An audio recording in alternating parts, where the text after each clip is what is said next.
Hello friends, एक बार फिर से आपका स्वागत है रिचा होम किचन में। और आज मैं आप लोगों के लिए लेके आई हूँ कढ़ाई पनीर की रेसिपी। तो इसके लिए मैंने सबसे पहले धनिया, जीरा और लाल मिर्च को भून लिया है। तो मैं यहाँ 3 लोगों के लिए कढ़ाई पनीर बना रही हूँ। तो 1 चम्मच मैंने इसमें साबुत धनिया, आधा चम्मच मैंने साबुत जीरा और 2 लाल मिर्च को अच्छे से मैं इसको रोस्ट कर लूँगी। तो इसको रोस्ट करके ठंडा करके, जैसे क्वांटिटी कम थी तो मैंने इसको जो है चकले पे ही बेलन से क्रश कर दिया है। और इसका महीन पाउडर नहीं बनाना था, इसको थोड़ा दरदरा यानी कोर्स ही रखना था। ये मैंने घर पे पनीर बना लिया था। ये मैंने 3 मीडियम साइज़ की प्याज को सेल कर लिया है, यानी हर परत अलग कर लिया है। और 1 बड़े शिमला मिर्च को कट करके उसके सीड हटा के कट कर लिया है। तो अब सबसे पहले मैं पैन में ऑयल डाल के इसमें जो सेल्ड अनियन थी, यानी जो एक परत के रूप में बड़े बड़े टुकड़े मैंने निकाल लिए थे, अलग कर लिए थे हर लेयर्स को, उसे मैं पहले हाफ फ्राई करूँगी। इसे हाफ कुक करूँगी, यानी इसे आधा पकाना है। उसके बाद जो है शिमला मिर्च को भी इसमें से मैंने बीज निकाल लिया है, इसे भी मैं हाफ फ्राई ही करूँगी, हाफ कुक ही करूँगी। तो इसे पूरी तरह से नहीं पकाना है, आधा ही पकाना है। तो इसे भी मैं इसी तरह से अलग कर लूँगी।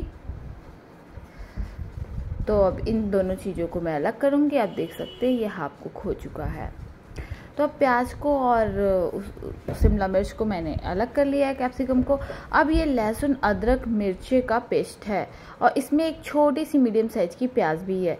और इस पेस्ट को मैं ऑयल में डाल के अच्छी तरह से पका लूँगी कि इसका कच्चापन जो है पूरी तरह से निकल जाए।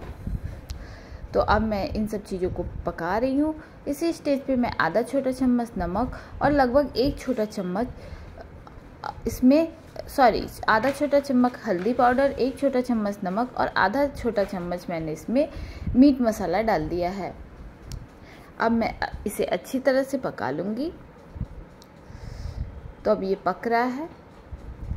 तो अब मैंने इसे अच्छी तरीके से कम 6-7 मिनट तक पका लिया है। तो अब ये पक गया है। अब इस स्टेज पे मैंने इसमें 1 बड़े साइज का टमाटर कट करके उसका पेस्ट बना के डाल दिया है।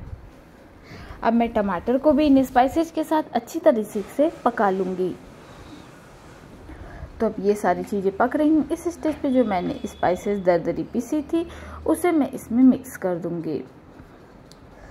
तो टमाटर पक जाने के बाद मैंने बाकी स्पाइसेस, जो खड़ी स्पाइसेस मैंने पीसी थी, उसे भी मैंने डाल दिया है। अब आप देख सकते हैं स्पाइस बहुत अच्छी तरह से मैंने पका लिया है और मसालों ने जो है कढ़ाई की तली को छोड़ दिया है और तेल छोड़ दिया है और ये लगे भी नहीं हैं।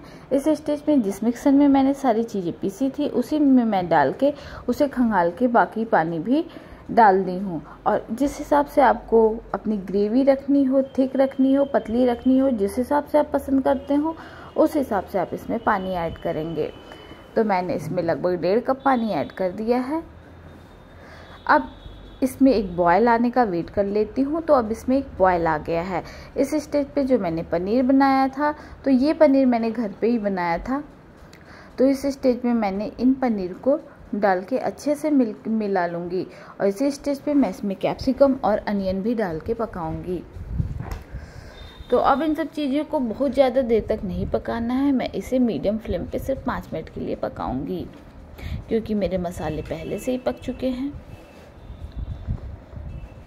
तो बस अब मुझे इसे 5 से 7 मिनट तक मीडियम फ्लेम पे पका लेना है। तो अब मैंने इसे ढक के पका लिया है मीडियम फ्लेम पे और अब ये है रेडी टू ईट। फिर मिलेंगे, बाय बाय।